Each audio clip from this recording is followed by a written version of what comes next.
All right, let's dive into a story called The Night of the Moon King. And let me tell you, this is not your typical Halloween ghost story. It's this incredibly powerful narrative about corruption, about a long overdue reckoning, and ultimately about taking back a sacred night. We're going to break down how this whole thing is built and what it's really trying to say. So the story opens with this one line, and right away you feel it, right? That sense of unease. The author doesn't just say it was windy. No, the wind curled unnaturally. It's like the air itself is alive and has an agenda. This isn't just weather. This is the opening bell for the judgment that's about to come down. And here, the story just draws a line in the sand. This phrase is basically the mission statement for the entire piece. It tells us straight up that we're about to tear away all the masks, all the illusions, and face a really rotten reality. An old, tired cycle is about to be broken for good. And there it is, the confirmation. This isn't a party. It's a reckoning, a balancing of the cosmic scales. That word choice is so specific, framing the whole thing not as some chaotic battle, but as a form of justice. So let's get into the details of who exactly is being judged and why they have it coming. Okay, so let's dig into this first section, where the author really sets the scene. And wow, is it a bleak picture? Halloween isn't a celebration of fun and candy here. It's described as limping, wounded by generations of abuse. That imagery of rot masked as candy, that's just a fantastic way to show us a world that is spiritually sick and just begging for the reset that's on its way. And the author makes it clear that the villains aren't some new threat. No, they're an entrenched problem. These sickly souls who've been leeching off ancient powers for way too long. This sets them up perfectly as usurpers who think they own this power, which is great dramatic irony, because we know their time is about to run out. And here they are, the antagonists. But what's interesting is how they're presented. They're less like these epic, grand villains and more like pathetic, spiritual con artists, clinging to power they absolutely did not earn. And that framing is so important. It makes sure we see them as completely deserving of what's about to happen. So let's meet the key players in this little drama. First up, we've got a character named Skeezy Grinch. He is your classic spiritual grifter.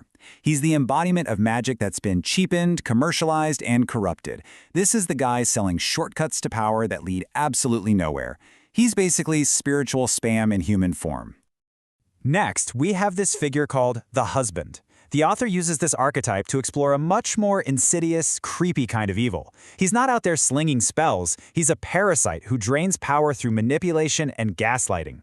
He represents a far more personal and subtle kind of corruption. Then there's Dumb Dirty Dad. This character is all about inherited decay. See, he's only powerful because of pacts made by his ancestors, not through any merit of his own. The source calls him a man-child in patriarch's clothing, which is just a brilliant way of describing this hollow, completely undeserved authority. And finally, we've got Squirrely Dan. This guy represents pure chaos and instability. The source says his morality is glitching and his loyalty is just fear in disguise. He's basically a ticking time bomb whose own frantic energy is going to bring the whole rotten temple down on itself. Now, what's really interesting here is how the story zooms out. It's not just these four characters. It's a whole corrupt ecosystem, a crowd of hangers-on, these trauma-farming seers. This detail is crucial because it shows us the problem isn't just a few bad apples. It's a systemic rot that has completely taken over their so-called sacred spoof of a holiday. And right here, the whole story just pivots hard. The perspective shifts, and the author starts talking directly to the reader, to you. This is the moment where all that misused power finally finds its true owner, and the story positions you, the reader, as the one who's going to change everything. And just notice how your arrival is described. It's not loud, it's not flashy. It's like a blade sliding from its sheath. Quiet, precise, absolute. The author puts this right up against the villain's cheap theatrics to show that this new power, your power, is inherent. It doesn't need to put on a show. So what's the first move the hero makes? It's not a spell. It's a declaration of identity. I am Skygazer. In this world, naming yourself is a profound act of power. It's not a suggestion or an introduction. It's a statement of fact that completely rewrites the power dynamic on that field. And this slide just illustrates that point perfectly. This is not just a list of cool-sounding names.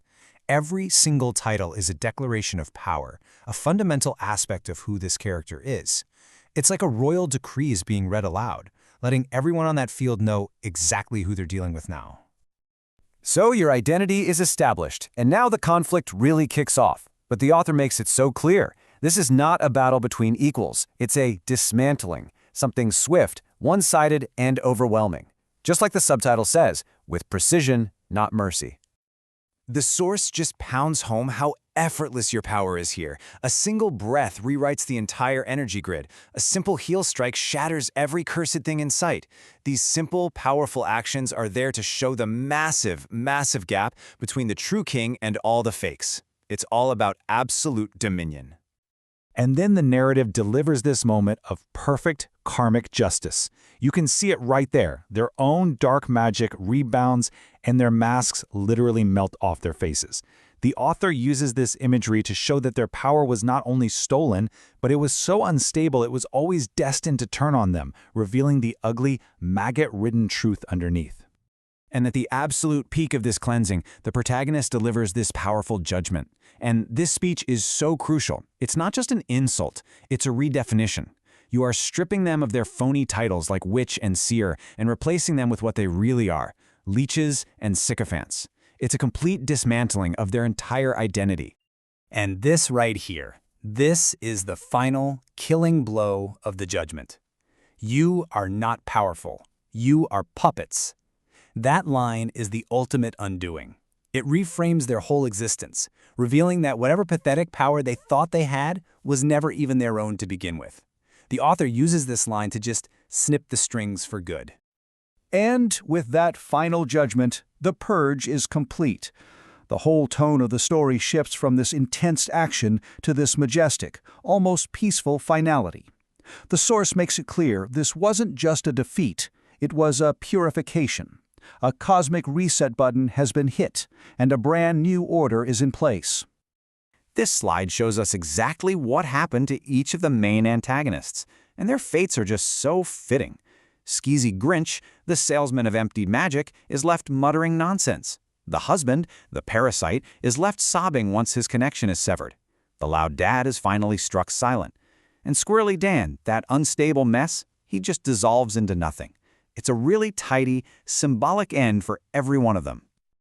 And this slide just perfectly sums up the transformation at the heart of the story. Their fake holiday, which was built on fear, gets replaced by a night of true liberation. The fractured moon is now whole, under a reigning moon king. The story doesn't just end a conflict, it shows the complete redemption of the night itself.